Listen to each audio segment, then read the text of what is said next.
క్యాన్సర్ని కనిపెట్టే మిషన్ని ఓ వ్యక్తి 1920లోనే కనిపెట్టాడు.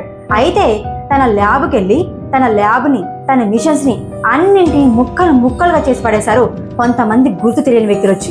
రాయల్ రైమండ్ రైస్ అనే వ్యక్తి అమెరికాకు చెందిన ఒక గొప్ప సైంటిస్ట్. ఈయన 1930లో ఎలక్ట్రోమాగ్నెటిక్ ఫ్రీక్వెన్సీని యూజ్ చేసుకొని కేవలం క్యాన్సర్ కణాలను మాత్రం కనిపెట్టడం కాదు, అంతకంటే డేంజరస్ కణాలను కనిపెట్టే ది రైస్ మిషన్ అనే ఒక యంత్రాన్ని కనిపెట్టాడు. కొన్ని సంవత్సరాల పాటు పరిశోధన జరిపాడు. అయితే 16 రకాల క్యాన్సర్ కణాలకు కారణమయ్యే ఒక పెద్ద వైరస్ని చంపే మిషన్ అది. 1930లో 16 మంది క్యాన్సర్ పేషెంట్లపై తన పరికరాన్ని ప్రయోగించాడు. అయితే అందులో 100కి 100% అనే విజయం సాధించాడు. 16 మంది క్యాన్సర్ పేషెంట్లో 16 మంది కూడా క్యాన్సర్ నుండి బయటపడ్డారు. కానీ ఒకరోజు కొంతమంది దుండగులు తన ల్యాబ్స్కి వచ్చి ఆ మిషన్ ని కూడా నామ రూపాలు లేకుండా సర్వనాశనం చేశారు. ఆ బాధతో ఆయన మద్యానికి బానిసై చనిపోయాడు.